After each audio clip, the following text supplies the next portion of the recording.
Let's get comfortable. Welcome to another episode, Broken by Concept, episode 27.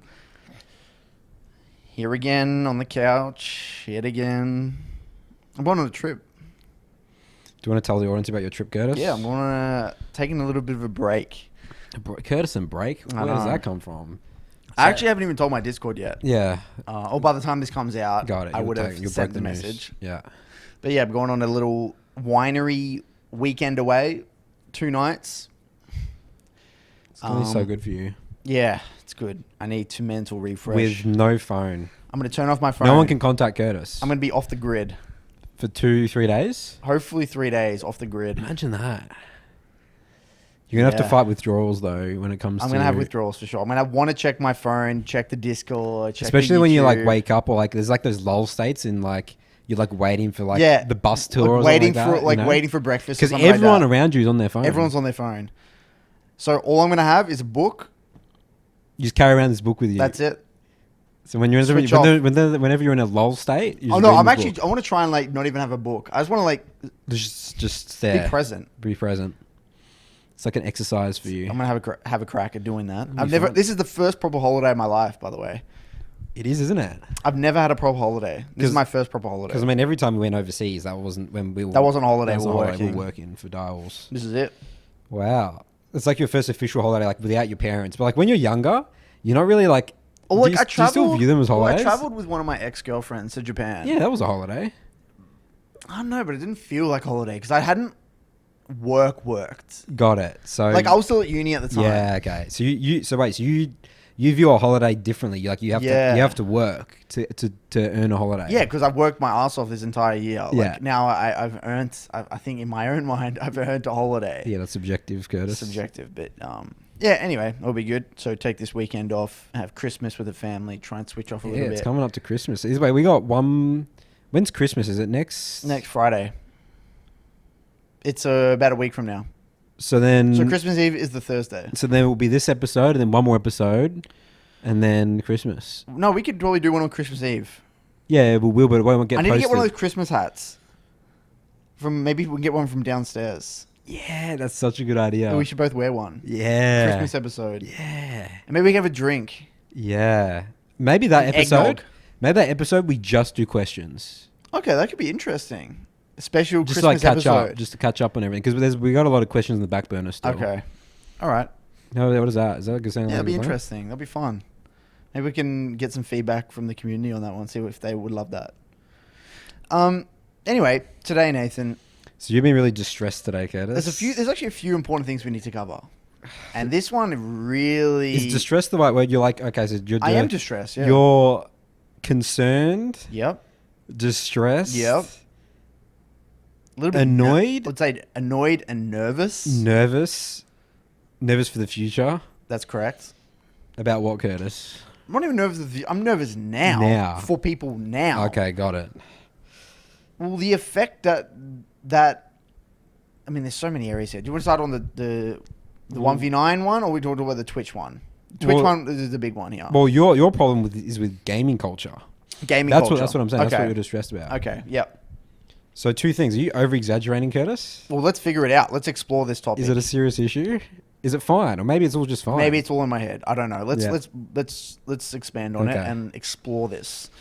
Well, I am terrified at the moment when first of all, where this all started for me was Smurfing. Okay. And we've mentioned Smurfing on the podcast before, but I've really kind of thought about it a little bit more, dwelled on the whole Smurf culture. Because I actually had a coaching client this morning. I won't say his name. He actually watches the podcast. He'll know what I'm talking about. And he's part of the kangaroo tier. And we did our first session together. And great, intelligent young man. And he was telling me how he got himself into a big hole because he was part of the European Smurf Discord communities where high elo I didn't even know these existed. Neither. I found out today. Where there's Discord with all like the high elo, like challenger, like level players in Europe, and then you find Smurfs so you can duo and have like really good win rates. Got it. So you show your account, like, if you have an account with like 20 wins, 0 losses, you can find like a duo partner. In like that rank, so you can duo with each other. And you can like duo with each other and get like really cool win rates, great KDAs and things like that, right? Yeah. Anyway, he actually like lied about his rank and just posted this thing to get like a duo partner and ended up getting to like Diamond 3 or something with this duo partner. But then he realized he's actually not good at the game. And he's like ruined his confidence, and because he only thinks about KDAs and Smurfs, and with that, not even exaggerating, I believe he said he's had 70 accounts total, 70. That's insane. That's incredible. So he just because he actually owns like a Smurf website, account website or something, and he was saying how he's just gone through all these accounts trying to get perfect win rates, perfect KDAs and things like that, right? So when you say he wasn't good at the game, you mean so he actually wasn't a Diamond 3 level player? Okay, no, yeah. Let's rephrase this because again we get roasted for this. Okay, you get roasted. For I this get roasted for this. Okay, so specifically, he was a platinum player. Yeah. At the time, he was platinum 3, platinum 4. Yeah. And he was smurfing. So like this is before he went. This is before he he lied about. He joined that Smurfing Discord and lied about his rank. He was platinum 4 at that stage. Yeah. And then through that Smurfing program thing, he got to like Diamond 3 with this account, or they have like really high win rate accounts and things like that, right? But he even said to me, he thinks he's like really not that good at the game. That's what he said to me. That's why he wants coaching. 'Cause he's like, I know I'm not that good at the game. Yeah. I want to get to I want to get to master tier, and I know I'm not even close. And the only reason I am where I am because he feels like, he kind of smurfed on Kassadin, and he had like a really good win rate with Kassadin and things like that. And he feels like this is quoting from him. He doesn't feel like he's good. Okay. And I'd say obviously he's better than most players. If you're in Platinum 1 at the moment, I believe he's sitting in Plat 2, Plat 1. You're still better than the majority of players by far. So yes, objectively, he is quite good. But, in the grand scheme of things, in regards to his goal, he has a lot of improvement. A lot to improve on. And it got me thinking, he got really messed up mentally. Like, you can tell, he really... Through the Smurfing. Through this whole Smurfing culture and the win rate and the fancy KDAs. Dude, I feel so bad for him because his confidence, his self-esteem, he just get tilted super easily off one mistake. He got really toxic. Like, the whole L9 community in Europe. This thing it's like an epidemic. This is like... It's an epidemic. It's really bad, dude. Yeah. Now, let's break down how toxic Smurfing is as a concept. Yeah. Okay. So let's think it from his perspective. So how he says he is like self-esteem. So he got to a point, Diamond 3, and he was probably really excited when he first got there. Yeah. And then he maybe went on play. He said when preseason started, he instantly went back to D1. Plat 1, sorry. But he obviously played. He lost games, like 13 games in a row. Bang, Plat 1. So that's the thing that hits you. Yeah, that's what hits you. But think about it. If he lost 13 games in Plat 4. I mean, Diamond 4. No, when he was before he joined it, he probably wouldn't have the same effect because his expectations are probably a little bit lower. Yeah. Okay. Well, what do you think? I mean, maybe. I don't think that's that important. I think. Okay, let's use examples here. Yeah. I had a guy in my Discord. His name's Blue Frost, and we all know him. He's a great kid, someone I love around the Discord. But there was one thing he said, and it just really caught my eye. And he said something about how he's like, I'm low confidence. I just want to go on a Smurf and just like Smurf on some bronzies, Get that confidence back. Yeah, and it's a very like, it's such a short-term Band-Aid fix. Is, yeah. And it just fuels the whole thing because these people complain about getting smurfed on, and then they just feed the cycle by doing it again. It's all relative. Like, you're getting smurfed on from a diamond player going to platinum. Yeah. You're doing the same by a platinum player going to silver. It's the exact same thing. Or a silver going to iron. It doesn't matter. Now, you may ask, okay, yes, we get it, Curtis. Smurfing is a problem, things like that, whatever. What really concerns me, and what I think the real toxic narrative, the underlying toxic narrative that fuels the Smurfing culture, is the whole carry toxic 1v9 narrative. So it all ties together, Nathan.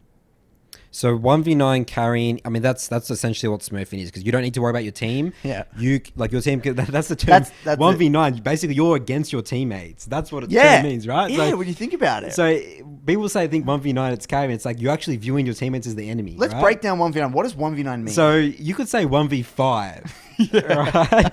But the term's 1v9. So it's like, you got to worry about the enemy team, but also your team is sabotaging you, right? It's so interesting when I actually didn't even think it's lost its meaning, right? It's lost its meaning. Yeah. Because inbuilt in that statement is my teammates are also self-sabotaging me. That's the mentality people have. There's no way at least one person's doing, okay, that guy's doing his job. Not even like carrying, but just doing his job is enough. What I've noticed about League of Legends is that there are a lot of loaded terms. We talked about in one of the episodes before, we hated the term broken. Even though that show's called Broken by Concept. Yeah. There are so many loaded terms that mean so much more than what you think. Yeah. What does carry mean? And let's break down 1v9 and carry. Okay, so 1v9, there's the element of what's the way you interpret 1v9? 1v9 is like literally in terms of in-game, what does it look like? Well, I mean, I would say it's like a really fancy score of like 15-0 or something like that. And your team, you're like, let's say you're 13-1 or 13-2, and your team's like 0-6, 0-7, 0-4, like 1-3 or something like that. So you single-handedly basically win the game for your team by just like killing all of them. I mean, theoretically, that is. Yeah. I mean, the facts are. Facts. But, okay, that's true. I would agree with that. How does that differ to carry?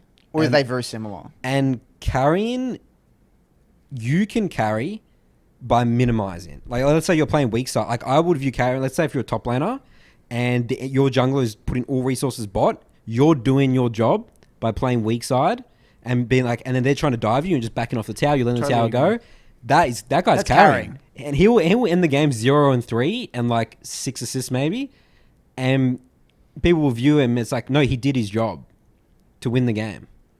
We know this because we watch a lot of competitive play. And in competitive, and not many people in solo queue know about this, but the best top laners aren't yes, there's the carrying part is great.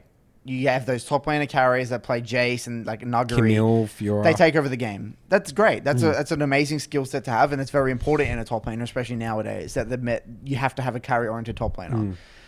But a skill that isn't spoken about, that these players also have, but it's because it's not sexy, no one mentions it. And there's no videos, YouTube videos. Like imagine the video, like YouTube video saying, how I went 0-3 and still won the game. Yeah, no one clicks on it. No one gives a shit. The algorithm wouldn't care, dude. No one gives a shit. It's about smurfing and destroying people, going 10-0 and 15-0. And what these players are great at, these top laners are great at, the best, and I would compliment my top, as a coach, I would make a concerted effort to compliment my top laner, say, hey man, you avoided 3 ganks, and because you avoided those 3 ganks, we just won the game. Yeah.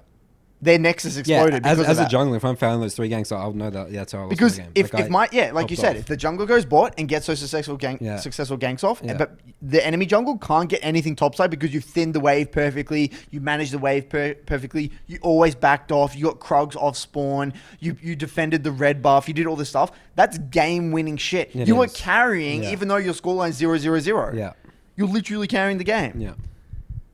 And this is just one element. This is one example. There are so many examples within the game where you can be carrying and not have a single kill. And this is why I'm such a big critic of mobalytics and stats. Got it. Because they don't tell the entire story. They tell a part of the story. Is there any stats that possibly could do that? Well, maybe there could be some sort of stat. It's like jungle proximity. Yeah, proximity. And your score, I don't even know how that would look. No, it'd be like jungle proximity to your lane combined with the amount of deaths that you have. Got it. And then CS differential with the enemy laner. Yeah, okay, yeah. Gold differential or something like that. It'd be look something like, you can maybe create a number there.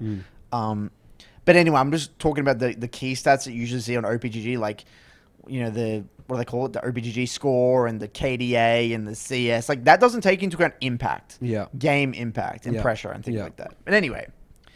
So, yeah, I agree with you. I think 1v9, I interpret it the similar way. And then carrying is essentially, most people don't view carrying the way you said it, though. Most people view carrying similar to 1v9 in the sense that they just do really well. They have these amazing scoreline. They get like that triple kill, quadra kill, pentakill. Yeah, but it's less that their teammates also did poorly. I think it's more that their teammates also did okay, but you just did the most. That's right. You did the most on that team. Yeah. Which is fine. It's not a bad thing to do. These are good things. If you can do them, it's great. But what I'm trying to get here is that it's incredibly unrealistic, and that is not the way you climb. You don't climb by carrying. Well, you don't climb were by saying 1v9ing. before, especially when you're playing at your level as well. It's like you were even saying as well. It's like there's not many games where we feel like we like hard carry. No. You know, it's like it's probably one in every 6-7 games. Yeah. You know, When I was climbing to top 10 on my server, the amount of games I genuinely carried like the 1v9. Wait, so your definition of carry, the general perception of I'd say definition of that everyone's perception of carry is extremely slim. Yeah. I'm complimenting other people. I'm doing my job. I'm identifying my role in the team comp, knowing where I need to be, knowing where I don't need to be, not dying that much. And you're probably going to get like 2 kills or 3 kills. Most of my score lines with an Oriana, and it doesn't even matter. Similar to when, like, you know, obviously this changes champion to champion. If you're playing an Akali, if you're playing a Fizz, or you're playing a Zed, it might look a little bit different. But even Z99, okay? I'm going to be very... This is going to be brutal. Watch Z99 play, right? Z99 last season, challenger Zed player, amazing Zed player. He's on Korea, is he? In Korea. Yeah. He doesn't carry when he wins. Look at his games. Yes, he'll have good score lines, but he is not the only one doing well on his team.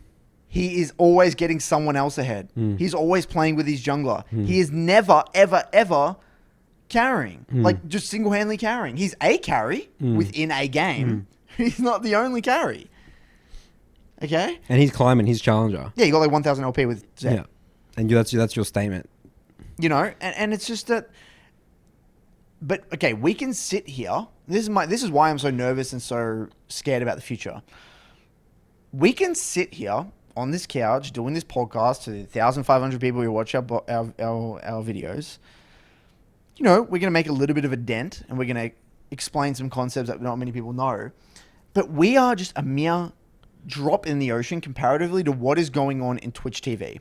So Twitch. Tune into any Twitch stream. How many people when you tune into League of Legends, like at any given time? It's about 100,000. It's always the number one game on Twitch, is it? No, it's around 150,000. It depends. Sometimes like I see it like 300,000, some 150,000. I think it's usually second. Like I think Just Chatting's always like number one now. Okay, yeah. So it's got 150,000 people concurrently watching at any given time. That's a lot of people. It's a lot of people. That's not even close to our audience. Think about it. Is that 1% of our That's audience? concurrent right now. So not to say how many people total. Yeah. Anyway. And that's like 1% of our entire audience. Yeah. So go to any stream. Go to any of the popular streams. Go to Midbeast, go to Sanchovies, Tyler One, any of them. Listen to the language. And first of all, even if you go to any, I would say 98% of the high elo players, none of them, 98% of them are playing in a rank significantly lower than their main. Okay? Yes, this guy might be a top 10 jungler, but he's playing this stream game in Master Tier or in Diamond 1. Okay, then what's going to happen, Nathan? Yeah, he probably could 1v9 or he probably could carry. But that's so unrealistic because he's playing at like equivalent of if you get an 800 LP player, put him in Master Tier, how many divisions is that? That's the equivalent of Gold 4 to Platinum 2. Yeah, it is, yeah. Or something. Yeah. Right? So it's a massive difference. And yes, these players can 1v9. No shit. And what message is this spreading? This is the language. This is the only way you climb in League of Legends. This is the only way you win. Yeah, if these guys do it like this is the way I have to do it. That's right. This is why Xiaolong ban.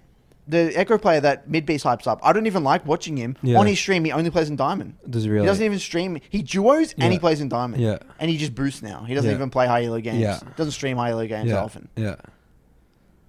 People watch his VODs. Oh, wow. He goes 13-0. No shit. He's playing in like low Master Tier. You know? He's a very good player. He's high challenger level player, smurfing in Master Tier. People don't realize as well that the difference between Master, low Master, 100 LP, and 700 LP is like massive. It is so big. Okay, and anyway, what I'm getting at is that the language used in these streams. Look at me 1v9, carrying. Oh, these guys are preventing me from carrying. These guys are inting. These guys are ruining my game. These guys are shit. Blah, blah, blah, blah, blah. You know, I die once. Oh my God, I'm inted. The game's over. It's infuriating. Because these are the key figures. These are the key figures. These are the role models. These are what everyone is watching. This is where all the information, the language, culture is being... This is the magnet. This is the sun, you know? So you're just jumping on Twitch. You're a League of Legends player. Let's say you just started playing. and you're scrolling through and you click on someone's stream, that's the first thing you'll just instantly borrow. It's like, oh, okay, it's just the way things are done. Like, You know what? And the way I even more need to. toxic. Dommy Sum Replays only uploads the pop off games. yeah, Faker, look at Faker's match history. Yeah. He doesn't go 12-0 every single game. Yeah. He has games where he loses a shit ton in a row. He has very sloppy games where he goes 5-6. He has a Yeah. lot of these games. But Dommy Sum and these highlight channels will only upload the game where Faker goes 12-0 and Fizz. yeah,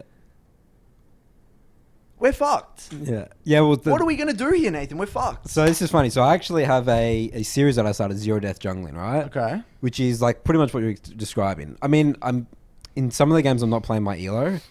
Actually, I think a lot of them I am. But I mean, I'm trying to teach as well, but also now I'm realizing so I started this new series called Mott's Mistakes, right? So what I'm my goal with the series, right, is just like show like shocking games where I lose like instantly. I lose the game for my team, and just like show these games again and again and again to sort of show people it's like, okay, this is the level. Like, I mean, at the end of the day, I'm like, sit around. Well, I'm Grandmaster at the moment, but I'm mainly like High Diamond, Master Tier. This is the level I'm. But look at the games that I play.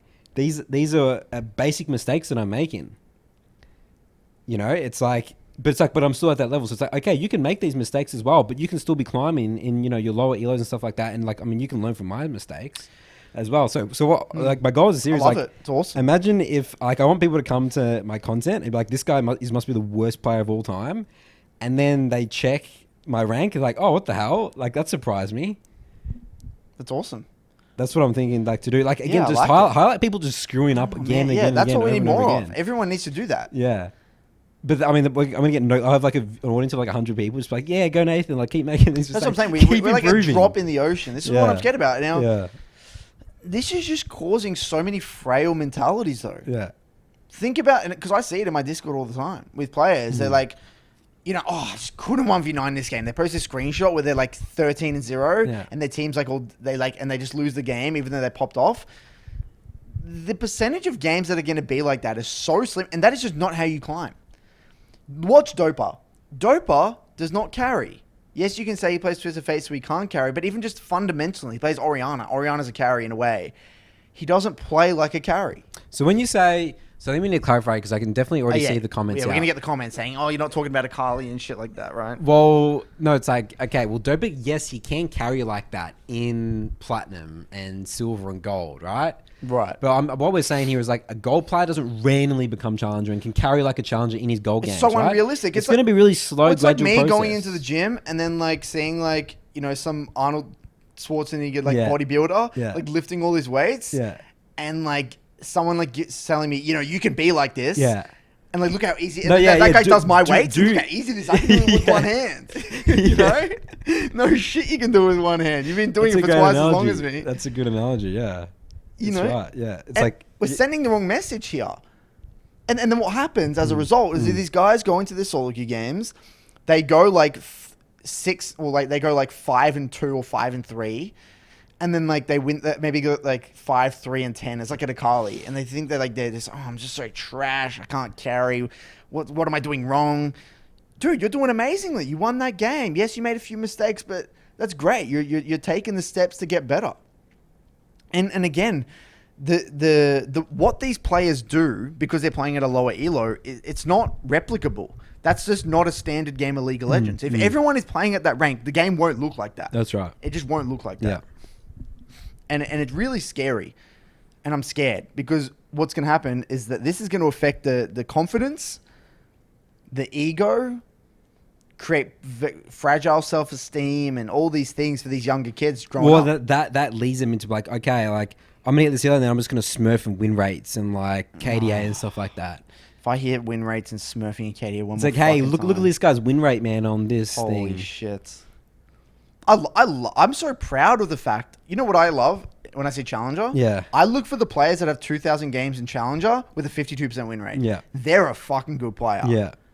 If you're 2,000 games in Challenger, 1,000 plus games in Challenger, or like 1,500 games in Challenger, you're a good... I respect the hell out of that guy. He's a grinder. That guy grinded his way there. That's why I respect Incursio, even though he's a Katarina one trick. I respect him because at least he played those games in high elo. Like me, I didn't... I've got like... It took me like I've got like 1,000+ games in Challenger. You know, I didn't just smurf with a crazy new MMR win rate thing with duo with someone. No, I didn't duo a single time in Challenger. I literally soloed. I didn't have a boosted MMR account. You know, just grinded. So the grind's not fun though. So this is why smurfing, like that challenge for yourself and that grind, that can get really brutal and really not fun. You know what's fun is like, because you can, like, let's say if you're really focused on the result, right, of like your rank, because like those people, you know, they're like 2K, but they just love playing high elo and like the challenge and improving The really process, good right? players. Yeah. But like that can get really toxic for some people, and then they're like, oh, screw this, man, I've lost so much confidence. It's like, do I even know how to play this game? I'm just struggling so much in like my elo. Yeah. I'm just gonna make sure that I can like show that I can like be good at this game, and then it's like, oh, it's so relieving. Now I go into like silver or gold, and then they just destroy people. Like, okay, I'm actually good at the game. But That's fun. Yeah, but this actually goes both ways, Nathan. So think of a streamer like Midbeast, right? Yeah. He obviously has more fun winning, which is completely understandable. But let's just say he would like play on his high elo account all the time. He has pressure from his viewers to play well. Yeah. Right? Yeah. And these viewers have a unrealistic expectation of Midbeast because of just watching him playing at lower elos, but also watching other streamers. And like, oh, well, what the hell? Midbeast, like, you know, he's not even doing that well. Is he even a good player and things like that? No, he's just playing at his level and he's trying to improve. Like, but then it gets into that thing. It's like he has pressure from his viewers to play well. So it's a never-ending cycle. The streamer themselves have... It's like they're feeding the cycle. So they want to play... They want to smurf because it looks good on them because they've got expectations from the viewers so they need to look good. But then it goes vice versa. Then like the viewers want to see the high... Like the smurfs because... And then they think that that's the way games get played. It's a never-ending cycle. And then, you know, like you said, it's fun as well. It's fun. It's more cool. fun. It's sexy. It's the greatest way to get confidence as well. It's so easy. It gets confidence because you're beating people that are like trying, like, oh, like, you know, they're trying. Now you may say, okay, what's wrong with all this then? Well, what's wrong with it is this guy that I coached this morning. He is the direct result and victim of this whole toxic culture. He comes to me. I do a coaching session with him. He might even be way high. He could be so much better than. Like, imagine if he was brought up in our time, where like we didn't have this. Yeah, no. We were so fresh mentally. Yeah. He probably would have got challenges. It was also incredibly difficult to make a new account because you wouldn't have the runes and that sort of stuff. So no one really smurfed. No one smurfed. It was so much harder. Yeah. And so this kid, he could have actually been much better than what he is now. But now he's so many invisible narratives, broken mentally, it's so much harder to get confidence. Now he has to like, rather than going from point A to B, he has to go from point A. No, he has to go to like point A, then C, D, E, and like do like a fuck around and then come back to B. to even get into the position where he can start improving at his level. Because that's what I said. Now with him, it's like, I just want to see a game of you just being able to express your best self, to see where you're at. But even just him playing a game to express his best self is so hard. I can't even know. Is it because you're just tilted and blaming your bot lane? And like literally his default response coming out of base is, oh, look at my bot lane. He's down 40 CS and he's so shit. And just thinking about everything else rather than how to win the game. It's bad, and that's what it feels. Sometimes I feel like I'm fighting an impossible battle. Yeah. That's why I'm feeling stressed. I'm feeling concerned. I'm feeling nervous. It's like, okay, if this is what it is now, what's it going to be like again? It's not getting better. It's not getting better. It's getting worse. Yeah. It's getting worse. Apparently the Smurf Discord's there. It's growing every day. You know, people are getting involved in it. People are having and fun. Riot obviously don't give a shit. Yeah. Because they've made this Smurf Q thing. No, I mean, but they don't really. Does that help solve it? People are saying it's really good, right? Yeah, but I don't know, man. But again, at the end of the day, that guy's still. Maybe Riot just can't do anything about it. Yeah. I don't know. But I do know that yeah. So anyway, tying back to the 1v9, this is all ties together, right? The 1v9 toxic mentality. So now you may even say then, okay, because the guy in my Discord said this, he said, Blue Frost was saying, why would I play another champion that doesn't have the ability to 1v9? Because some champions that don't have sustained damage, right? You're playing let's just say you're playing some like a Seraphine mid, or you're playing like a normal control mage, or even like a single target assassin, like Fizz actually can't really. He's not a 1v9 champion. A 1v9 champion is something with sustained damage, like a Cassiopeia, In like the an jungle, Akali. it's like Hecarim. Yeah, Hecarim, Yi, and things like that. Yeah. Like, and what he said is like, why would I play one of these champions? Like, I want to feel in control of my games. But the thing is, man, is that these champions they're more niche, they are harder to play, and the thing is, the way they view it, Nathan, is if I play this champion like Akali to 60% capacity or 50% capacity, it's better than playing an easier champion to 80% capacity. That's what they think. Yeah. And the reason where that stems from is, you know, I need a carry. I need to be the 1v9 carry. When I go into gold and I played when I did like a few episodes of that unranked to challenger, I actually never carried. Look at my score lines. Oh, really? With the champs I played. Yeah. The way I play the game, I Yeah. don't carry. Yeah. I remember I played Lux and I went like, I had like a ridiculous amount of assists. I was just assisting I was just being in the right place, right time, going to my team You're fights. doing your job. Doing my job. You know, you don't have to do anything special. And I don't know how to say it any other way. You don't have to do anything special. Do your job. Identify your role in the team comp. Which fights can you and can't you attend to? What's the next objective? Do you need to be there early? Do you need to be there late? Do you need to give up the objective? Just play your champion as it's meant to be played. And if you play these simple champions that have very simple identities and simple kits, you will have much more success. I can just guarantee it.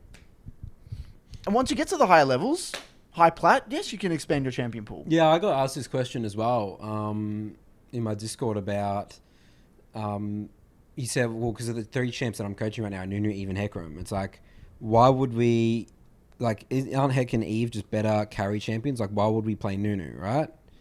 Because Nunu sort of relies he can't. He's not a carry. Damage, he's not a carry. Like, Yeah. you need your team to do someone. You need at least someone else to get. He's do the damage. best at getting other people fed. That's right. And yeah, he's right.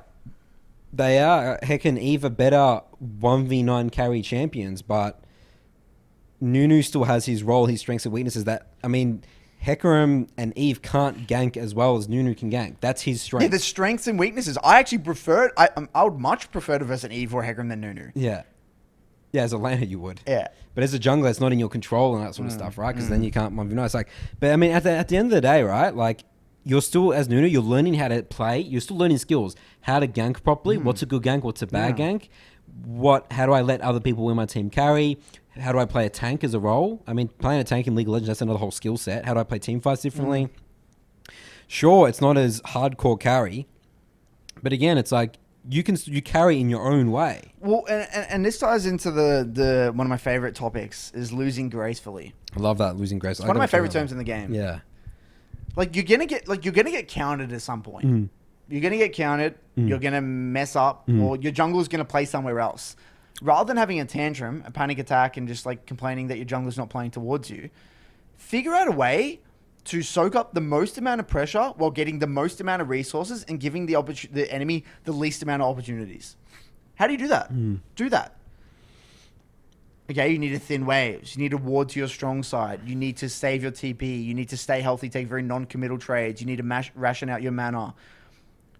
You need to defend. You need to position on your safe side where your vision is. There is always ways to survive. People who don't know how to survive, they're generally just not thinking about wave state. They're not thinking about the jungler's location. They're not thinking about their warding. Well, no, you know what they are thinking about? They're emotional that they're not the carry of the team. Yeah. You know, I literally had a game yesterday that I played where this Shen, I foul ganked this Shen top, and then he was super pissed off, and then he just literally just left the game when we could have easily, like our bot lane was like hardcore winning. Yeah. Where like that was actually my fault for actually trying to come, I thought that bike would keep leaving bot on its own. It's like, but if I just ignored him, maybe he actually wouldn't even AFK'd. He could have just lost. accepted the foul gank, and lost gracefully. Yeah. But yeah, it's like he would have won that game, but he just refused to win it. And then it ties into my. I was telling you about the coaching client, other coaching client. Yeah. So again, wait, is this the one that we'll potentially going to get on the podcast? Yeah. Yeah. Okay. So I love this story. Tell this story, Curtis. So I have my kangaroo tier coaching clients. So these are like Yeah. ideally my long-term coaching clients where I Yeah. coach multiple times because I don't believe in one-off coaching. Yeah. That's why I don't do it Yeah, anymore. 1 hour coaching sessions. I don't do it that, anymore. no. I have to have Yeah. I want to coach the same people. I Yeah. want them to be able to ask me questions again and again and again. There needs to be some form of continual coaching. Anyway, so this guy, he'd been a long-term coaching client of mine, and he joined my kangaroo tier when he was Platinum 1. And even now, it's been like 5 months, and he's still Platinum 1. He never went anywhere, and he played a lot of games. He played like 1,500 games or whatever it was. Played a shit ton of games. And he watched all your coaching guide Apparently, material. he watched all my videos and things like He that. could ask you any question. We did coaching sessions together. We identified his problems. Yes, you can say this is maybe, and I was thinking to myself, like, maybe this is just a problem with my coaching. Yeah, you were having the conversation like Nathan. Because he ended up leaving, deciding to leave, right? He said, Curtis, I have to leave the kangaroo tier. I'm not getting any results. I'm sick of getting no results. Yeah. So I asked him a few questions, like, dude, I want to know more about this. Like, what is going on? Because I'm equally confused as you. Everyone else in my kangaroo tier is getting results. You know? I mean, out of all the other people, a lot of people are getting results from my content, like gold to diamond, hardcore shit here, and you'll still play 1. Something's going wrong here. So we're going to get him on the podcast, right? And then he messaged me saying, you know, Curtis, I don't feel comfortable. I'm just a really toxic person, you know, like he just said he's just come up basically saying he's toxic. And it's like, well, makes perfect sense then. Yeah, he explains it. But you didn't even know this. He didn't even tell me that until like the last minute. Until the last minute when we said, okay, like we want to help you. It's like, I want to help you. Like, and basically Let's figure saying, this out. like, I don't want help now. I just don't want help. I know why I can't be helped. I can't be helped. Even admits it just can't be helped. I'm just toxic. Yeah. Well, no shit then. It all makes sense. It all makes sense why you're stuck. Yeah. And it just got me thinking, it's like, do these people really want to improve? Or they say they want to improve, or do they actually want to improve? Like, because... Well, they do, but again, it just keeps getting overridden by emotions, blaming teammates, the culture, like the environment that they're in. It's like, listen to all this, the carry and teammates sucking. Watching It's like, streams and it's shit. difficult. It's do you difficult as a think league player to navigate through getting better at the game when there's so much in your ear. You got teammates. There's so much noise. There's a lot of noise. Do you think that there's like a level of emotional control you need to climb? Maybe he just doesn't have the emotional control. Okay, well then now I have to think about really high elo players that still can't control their emotions. They exist. That's true. We've known a lot of them. Yeah. They can't control their emotions. So that's an aspect of it to help you climb. I mean, there's so many aspects. Dude, that reminds me of another interesting story. Okay. It ties directly into this. So I had a guy on my Discord today ask me a question. Yeah. So he tried this unique... He climbed from gold to diamond this season. And you know how he did it? He played like 30 plus champions, picking the perfect champion for every game. And that for me, in my mind... Well, it goes against our narrative, champion mastery, right? And he climbed... But he's like... He said he's not sure if he can keep going doing this style. And he was diamond 3. Yeah. But a part of me thinks... That was, yes, a player who's been playing the game for a long time could do that. I think I could do that easily. Or like a long-term player, like any of the guys we know, Fantix, Carbon, like the old school gamers that who've played League for like 7+ years. Yes, you could do that because you have a lot of game knowledge. But for a guy, I asked him, I mean, I don't know how long he's been playing the game for, but like, I didn't see that being possible for someone who hasn't played the game for a very long time. So that's just like an outlier. Yeah, so I was saying to myself, all right, well, he must have a lot of strengths. And he said he probably has really good macro knowledge. And I reckon what this guy has, he has insane emotional control. Oh, really? I think he knows exactly what his role is every game. Yeah, because he's played 30 different champions. Yeah, he knows, like, he plays Malphite when there's full AD. He plays Jax when they're all auto attack based champions. Yeah. Like, he knows exactly what to pick every game, awesome. right? Yeah. And the thing is he must have really good macro understanding, really good emotional control, and he knows his role. He's able to identify his role in every game. He knows he's not the carrier of every game. I guarantee if you watch if I looked at his match history, he wouldn't be the carrier in basically any of the games. He'd be so sloppy. Yeah. He'd be like 5-5 score lines every game. Yeah. But he gets it done. Yeah. Now here's the other extreme. He's the version of someone who has a lot of emotional control and probably is an absolute monk, never tilts, turns off chat, super positive, knows his role every game, very map oriented.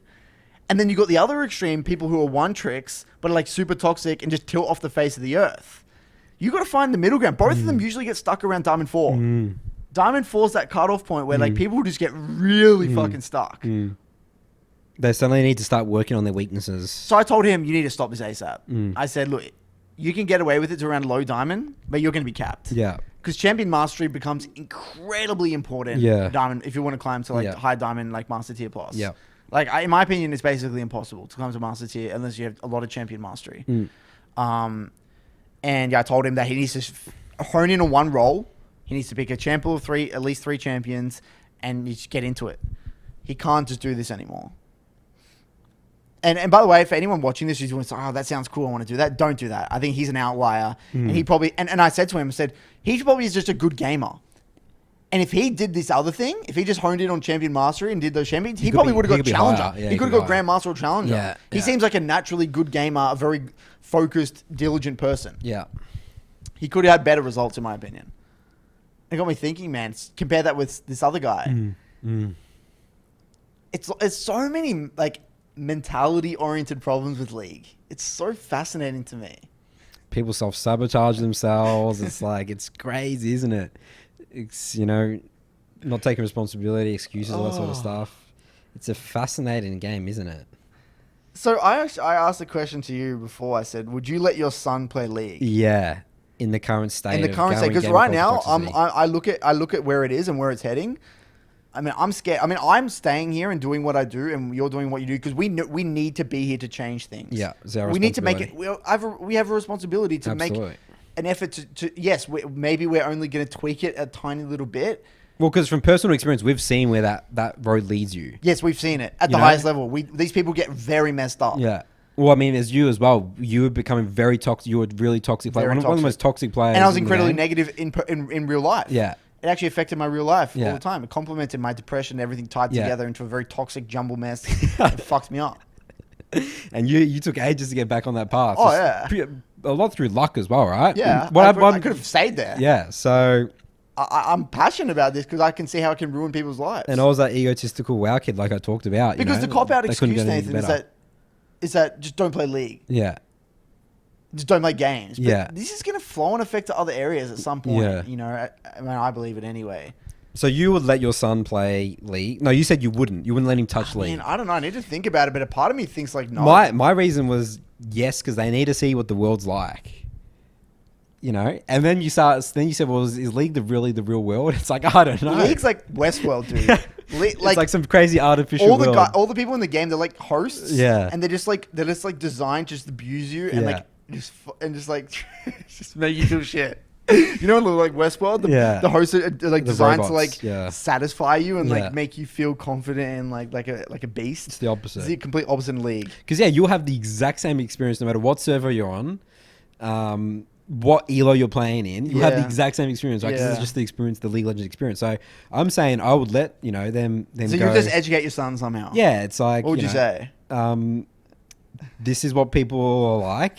So you would let them see chat and everything. Yeah, it's like this is what an anonymous person on the internet will talk and they'll feel like they can get away with it. Because because remember that's not going to be a League related thing. That still applies to everything as well. Because there's no name. They can hide behind their screen. And everyone has to be on the internet these days, right? Yeah. God damn it, dude. That's scary. So I'm like, I have to put them out there, and it's my job to educate them. It's like why that person feels they not need to take responsibility, or like why a person's like potentially got some insecurities. Or I mean, that's a heavy topic to introduce to a 12-year-old kid. Oh yeah, and it's it's also leading by example as well.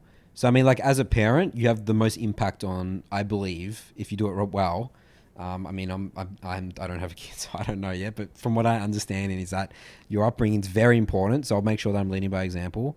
And me playing games, like he'll watch me play games and stuff like that, and like the way that I behave, and then he'll want to be, right. That's so he has like watch you play and stuff like that. Yeah. Interesting. And then whenever I see things, I'll like show him, it's like, oh, hey Billy. This guy's saying this to me in this game. It's like, this is why he doesn't understand my point of view. He doesn't understand. Right, yeah. He can only see what he sees and things like that. And like, I'm just going to be having a bad game. This is just the way it is. Sometimes you're just not on the ball. This champion was just, better than me or something like that. That's the way I view it. It's like, but he's got to see it, because he's not, you can't protect people forever. Otherwise, like in that little, it's like you're a helicopter parent type stuff, like helicopter parents have bad raps because then they're... What did you call it? They're called helicopter parents, right? Oh, the way they're like never home. Is that what you're talking about? No, they're always around. They're helicopters. Really? I've never heard of that. You haven't heard that term? So it means that they're always around. Yeah, they're always around. Like they'll always be like calling up like the teacher saying, like their kid complains and they'll call up instantly, Right. all that sort of stuff, saying, you know, that like super overprotective of their kids. So you're not going to be like that. Yeah, no, I have to put them out in the world and just show them that you just got to go there, man. and Yeah, I just think more than ever, that's deal probably with the it. way to go about Yeah. it. Because like they got to accept the world. It's just the way it is, man, and why people are. You can't just protect them in their little bubble.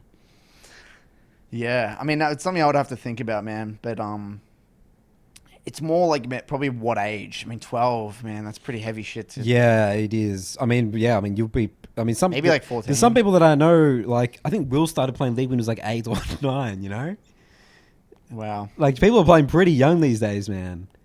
But it's but remember, it's like because his parents haven't educated him about the online world. Yeah, so he that's gets right. mixed up in this bad. Dude, you know what's hilarious is learn that it this himself. actually mimics like young kids getting mixed up with like bad kids in a gang and stuff like that. like The drugs and Discords, stuff. the Discord Yeah, communities they're are like literally that. like the Yeah. gangs. Yeah, Wow. it's basically that bad. Literally that bad. The toxic Discord communities Yeah. out there, they're literally like the gangs, and like you get like, you know, and you get like You want to like gain their trust, so then you like It's, like, start being like cool. them and being toxic and cool and blaming people and stuff. wow. It's the modern day these Discords and these communities, these groups like the L9 clubs and stuff like that. They're the wow. they're the modern day gangs.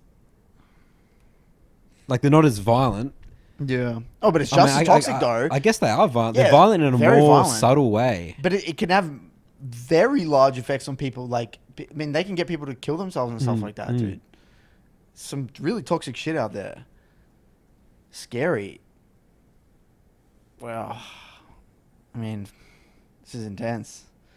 I mean, so you know at the start you said I'm nervous. Is this justified, or am I pulling this out of my ass? I don't know. I mean, I think so. I mean, Like, where's it gonna head? Like, where are we heading? What's gonna happen? Like, are Riot gonna come out with something and just like, but it can't. Again, we've basically debunked the fact that Riot can do anything. It has to come from role models, right? Okay, Yeah. what you said before, you didn't share what you said before. What was that? You said the difference between other more established sports and like League is that the role models in League are all young people. Whereas Yeah, so there's a perfect example here.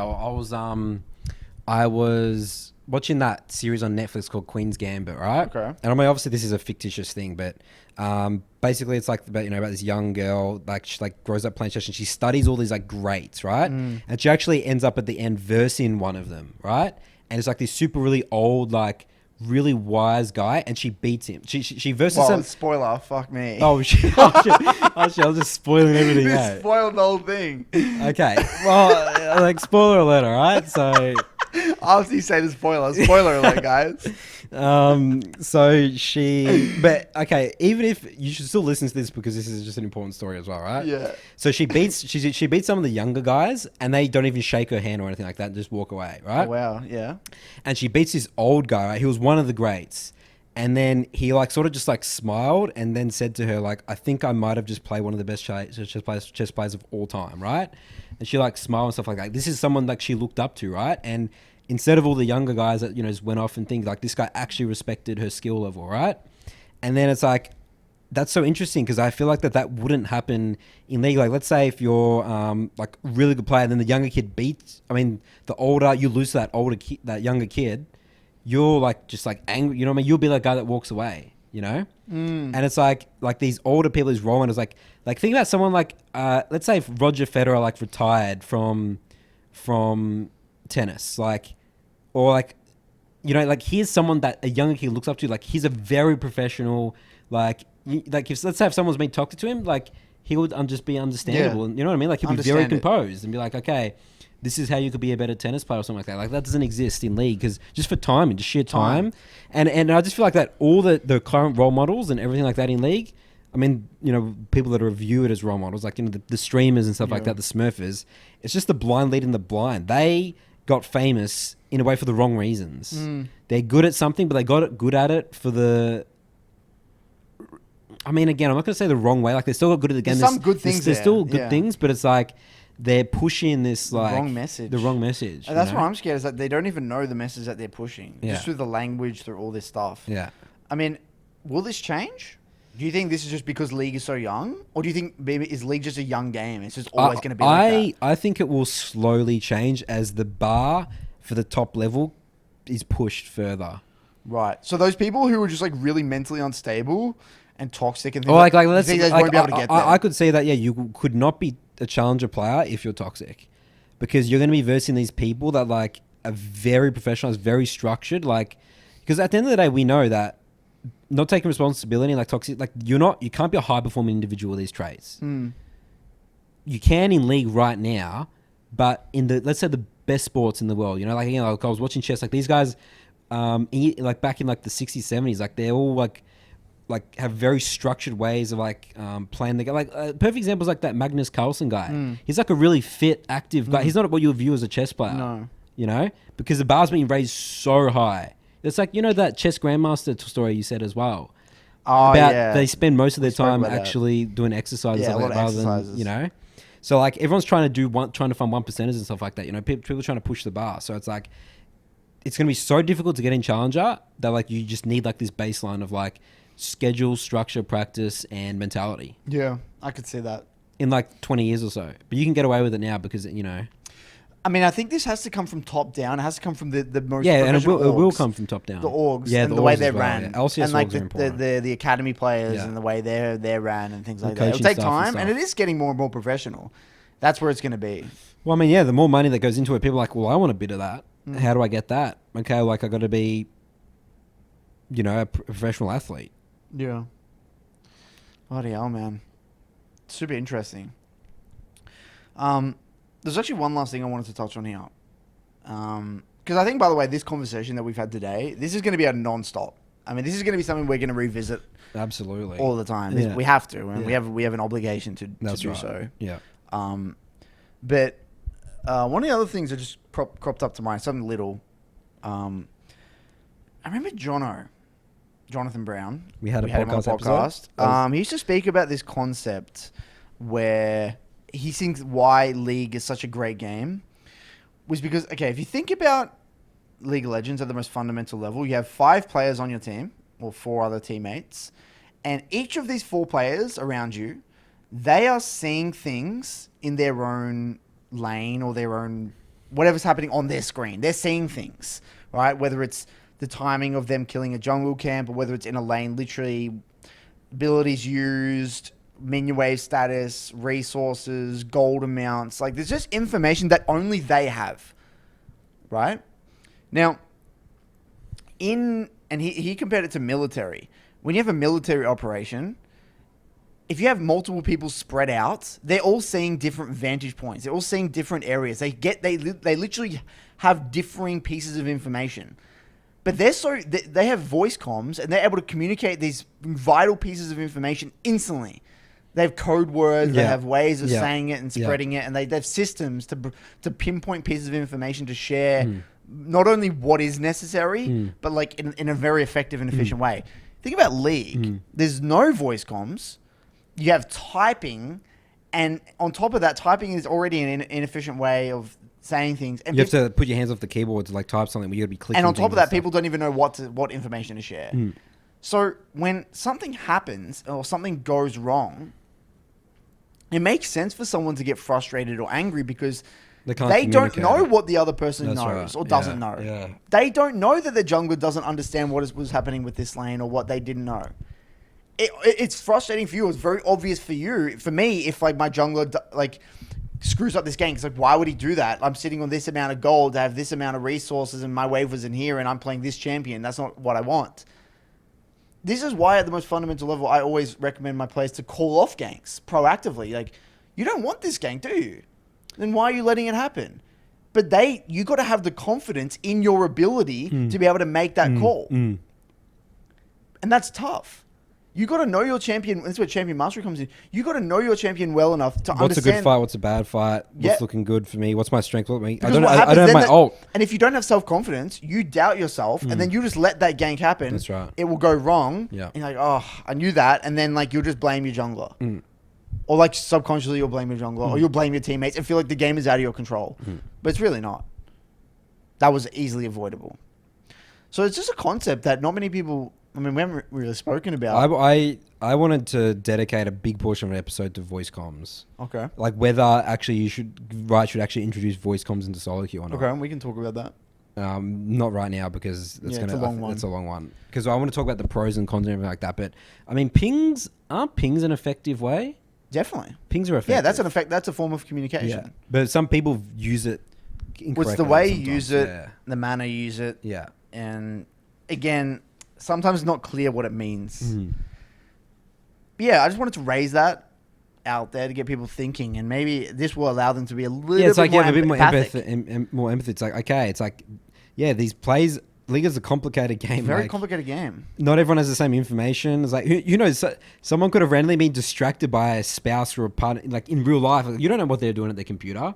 It's like, hey, like, Billy, come downstairs for dinner. It's like, yeah, mum, it's coming. Then like a fight's coming down or something, you know? Or like they'll get a Discord notification. Yeah. And they get pissed off and then they the go like, phone oh, rings. Shit. Yeah. So many things can happen.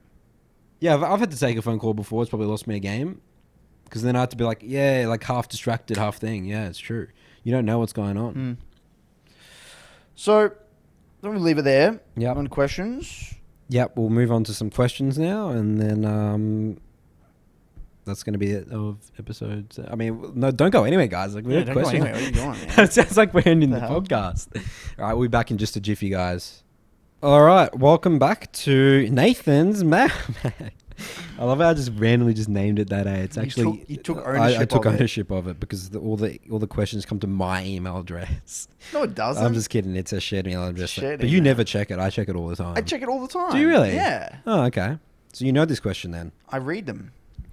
Oh, this is an excellent question. I just love the questions we get. We have great questions. Oh, I I'm love so good quality excited. questions in general. This is such a fascinating story. So Good quality questions lead to good quality answers. well, questions and stories as well, and just like seeing the questions we're going to cover today is just literally a reflection of what we just said. It's Wow. great to see. It's like we I can love say things and then things just instantly. So at like, least we we're have the helping questions. some people, man. Yeah. Again, we're helping one person, dude. I'm happy with that. Even if just one person listens to the podcast or watches my YouTube videos, dude. You know, that's it. True. All right, so this is from this guy called Last Hashira. So I listened to the latest episode of the podcast and wanted to see if you can discuss this. I had a roommate in college who was very straight edge and extremely Christian. Seriously, was the nicest guy ever and rarely became angry and frustrated. When we started playing Flex with his friends, he wouldn't type because it was for fun. When we would duo, any sort of tilting would transform him into an extremely toxic player. I had a hard time imagining it was the same person, but something about League's solo queue environment brought out the worst in a person whom I considered to be a very kind and straightforward guy. I know you've talked about the benefits of ranked solo queue in terms of personal development, but do you think these are the stories where the inverse takes place? We're both low gold, high silver for context. How crazy is this guy? So this guy who's just, Christian has, very nice guy, he doesn't even view him as the same person when he plays League. This is what the game does to people, Curtis. I mean, we said this before that some people shouldn't play the game. But should this guy play the game, Curtis? I mean, I mean, we'll get into this, but I just want to preface this, but we've said this before. Yeah. There's people out there that just shouldn't be playing League of Legends. Okay, but you're saying more people. You're people coming from, let's say they have like poor upbringings or like they need to sort their lives out first. Yeah. I mean, it's kind of like everything else in life. It can be like, it's like balance with everything, And I think that if you don't have your shit sorted in other areas, it just can fuel things. It just puts like fuel on a fire that's there and make it way, way bigger. Yeah. But anyway, this guy, I mean, this is fascinating. How fascinating is this? Wow. Where do we even start, dude? I mean, is this just showing just how bad it really is? Well, or is it? Will this guy get exposed anyway in other areas? or maybe was he just once he went into the workforce? Yeah. Was he just going to crumble? Maybe this guy had like the most fixed mindset ever. Maybe this guy actually didn't have a growth mindset. Well, I mean, you describe him saying he's very straight. Like basically, it's like a really kind, nice guy. But maybe when it comes to pressure on him and stuff, because I mean, where he needs to take responsibility, he can't do it. Yeah, he can't do it. Maybe he's been sheltered in a way where or he's only ever done things that he's been good at. He could have done that as well. That's a very common thing with people with fixed mindsets. Maybe he's only ever done tasks or taken on tasks or taken subjects that he's just good at. maybe he has only played sports that he's only really good at. Maybe he's actually viewing this as an outlet. Maybe because he's such a straight Yeah, guy. could be. Maybe he has Yeah. all this pent up shit. Yeah. Because in my experience, those people do have a lot of pent up. He's more wearing a mask potentially. I mean, this could be not even about league itself. It's actually about going back to him. He's actually Maybe just this is wearing a mask really here. him. Yeah, maybe he was wearing a mask. Yeah. Most people wear a mask nowadays. Maybe the person that you thought you knew wasn't the person you knew, and he was actually bottling all this up. Maybe he's like, fuck this, I'm sick of my religion, I just want to have sex with as many girls as possible, and I'm sick of everything. And then this is like, I don't think that's what Christian means. I think being a priest, that means you're not meant right. to. I don't think if you're a Christian, you can't have sex, Curtis. I think that's how it works.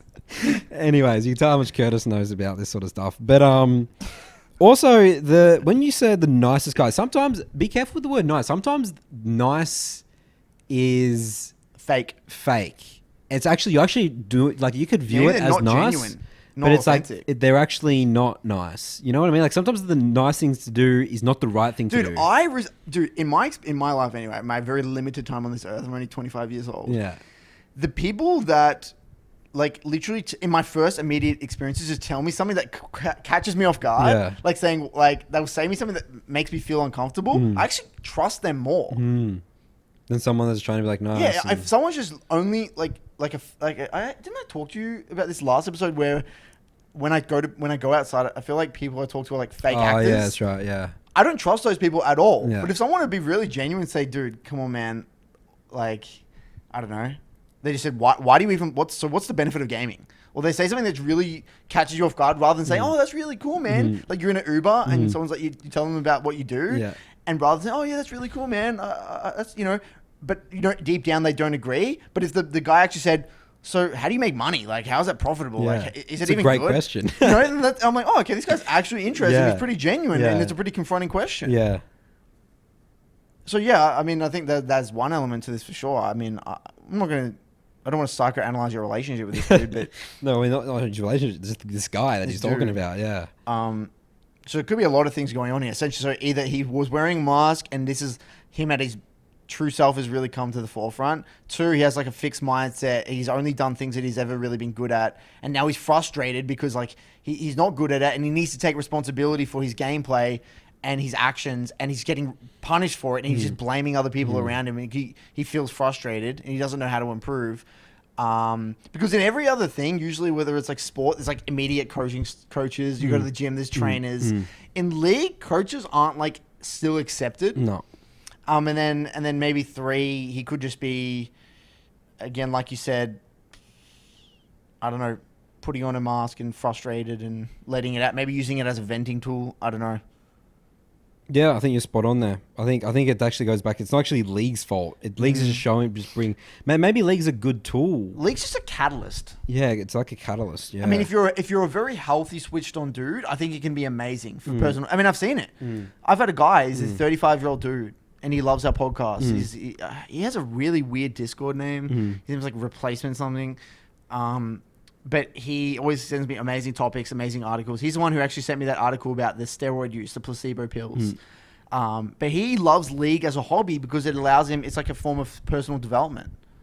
And that he's a healthy, he's got a family. Yeah. He loves it. Yeah. He's got a healthy relationship with League, bringing it back to having a good relationship with League. This guy does not have a good relationship with League. And if you don't have a healthy relationship with the game, it's going to bite you in the ass. It's kind of like having a healthy relationship with alcohol. You can have a toxic relationship with alcohol, and you can have a toxic relationship or a healthy relationship with alcohol. Or you can be an alcoholic and it destroys your life. It can go both ways. Yeah. Alcohol can actually be a catalyst as well. But hopefully that sheds a little bit of light. Yeah. Who knows, man? Maybe do a little bit of introspection and actually chat to him. Be honest with him, man. What's going on? Yeah. Yeah. And maybe you can ask him some questions and see if actually, I would actually try and facilitate a growth mindset in him. Ask him good quality questions. Say things like, how did you contribute to this? What has this got to do with what your jungler did? Why your jungler here, you had already taken bad trades in the lane. You had already lost your lane phase by now. Look at your trades. Like, just literally ask him questions that gets him thinking about how he contributed to the situation. Get into the review. Dude. Yeah, spot on. All right, so this next one here is from Selman. What's up, Nathan and Curtis, my brothers? He doesn't actually say that. That's what I added. He said, what's up, though. Okay. Been loving your recent podcasts and the topics you guys have been covering recently. My friends introduced me to League back in season 7, and ever since I feel I have developed anger issues. It was a gradual change, but fortunately I have been aware of this development. It has affected my personal life to the point where I am lacking more and more patience, and my temper is on a hair trigger at times. Any suggestions to better myself? Oh yeah, man.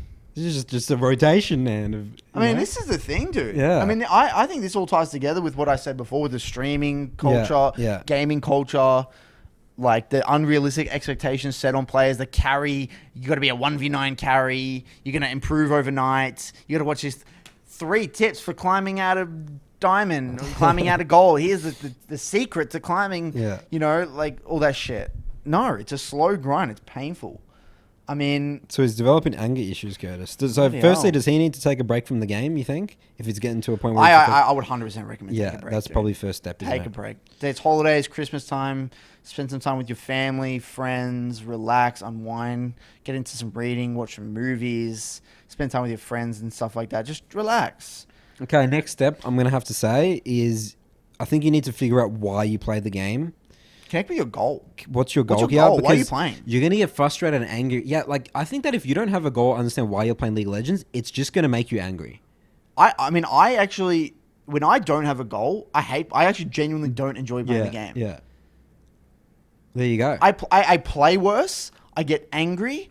I autopilot. Literally everything. League's a miserable experience for me when I don't have a goal. When I made my Echo Guide and I had a goal that I was really trying to have great quality Echo Guides and learn the champion, I loved it. I was having a blast. It's like some of the most fun you've had. Some of the most fun I've ever had playing the game. Yeah. So I was really meaningfully playing this champion, tryharding, had a goal, and it was amazing. Yeah, like when you're getting results and like you're seeing like your effort being rewarded in the game, again potentially through the climbing, through having a good process. Yeah, that's a very good feeling, and that's Dude, something that what's going on with my head? What is that? I don't know. It's trying to focus on you. It's got like don't worry, because you're being targeted. like a missile target. A missile's gonna launch. No one can see that. Do you think that's helpful to the audience at all, here, Curtis? This is just you funny. Just being sidetracked, dude. Honestly, like someone's got aimbot on my head right now. So should it be a miserable experience, Curtis? I mean, that's just the way the game is, what we just talked about last hour. But okay, if League really is like this, then what's the point? Yeah. Why would you play something and have a hobby that makes you miserable? That's just not the point of a hobby, is it? You should be enjoying it. Whenever I hear this sort of thing, and let's actually use this as a way to send a message here, Nathan. Literally take a second, just put down your phone, turn off your monitor, and... or if you're out there somewhere, just take a second. Listen to your feelings when you're playing the game. Do you feel very negative and depressed or stressed? Like, how do you feel when you're playing the game? If you have feelings of like all this like anger and negativity and all this and stuff like that, it's a sign that something is not right. And this is actually a thing I've carried on through my whole life. Not even from League. I got this from it was like a role model, one of the guys I used to read or watch. And he said, emotions are a sign, or feelings are a sign that something is not right. Something's not balanced correctly. There's something going wrong here. So negative feelings or... everything. Okay, even positive feelings. Because you can use positive feelings as a sign of what did you do well? Yeah. What's going wrong? What's going great here? Yeah, okay. Don't just look at when you're negative. Look at when you're positive. So what I'm getting at here is there has to be a reason here. Find out the reason. What specifically, or find the moment when you feel the most angry. What is going on and why is that the case? Do some exploring. How do you feel? Because if you get to the point where you know, first of all, step number 1 is identifying it, what you feel, and then going through number 2 is why that is the case. If step number 3 should be like addressing it, but if you feel like it's unfixable, you don't have the tools to fix it, and even maybe watching our content, our podcast, we still can't fix it, then maybe that's a time where you need to take a break, or maybe the League's not for you. League isn't for everyone.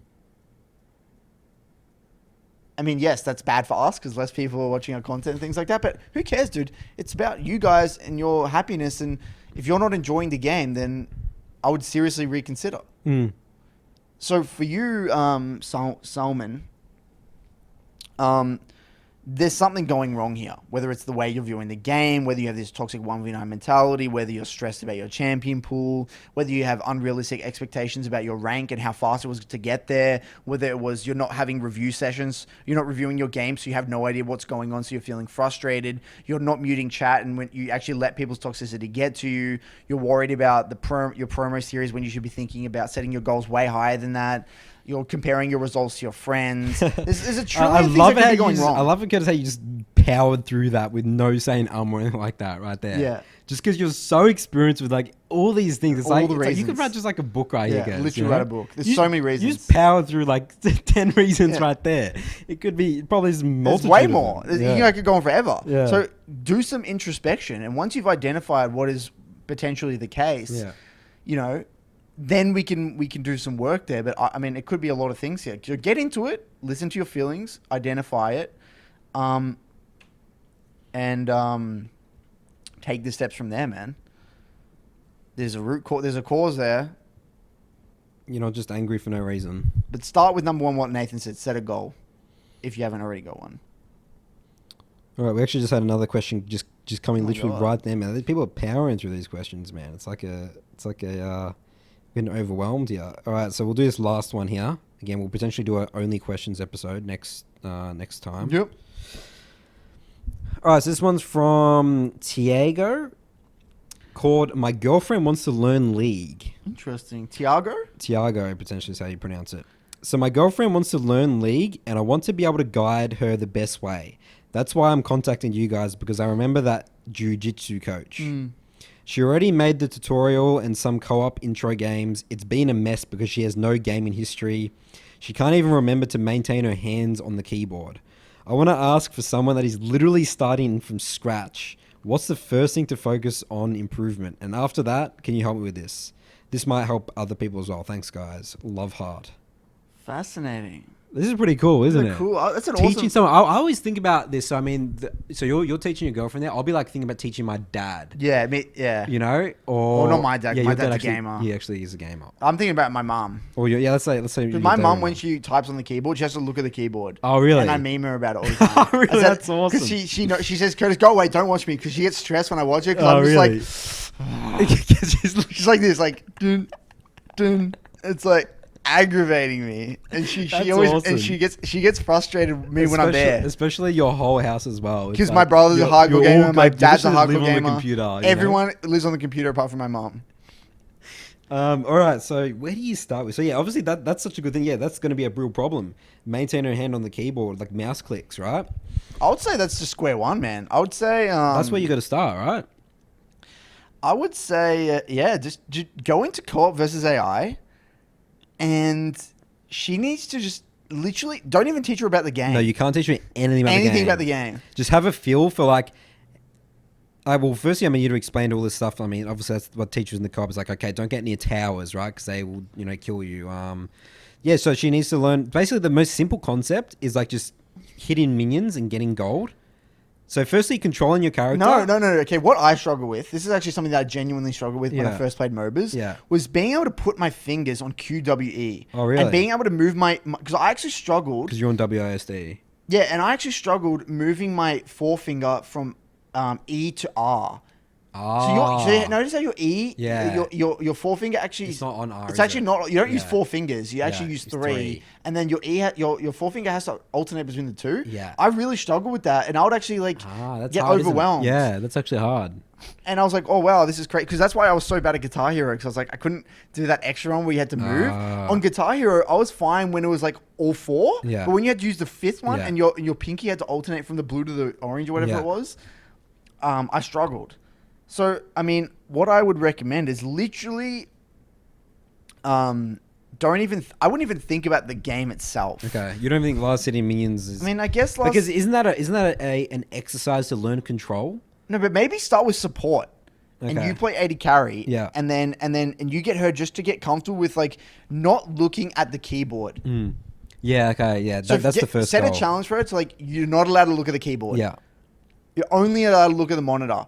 And the only time you're allowed to look at the keyboard is when you need to reposition your fingers. Sometimes if your fingers are like falling off the keyboard. If you completely lost, it's like You now, don't know where you are. Now you're sitting Z, and X, stuff. and V. Right. So get her Yeah. having a good formation on the keyboard. Yeah.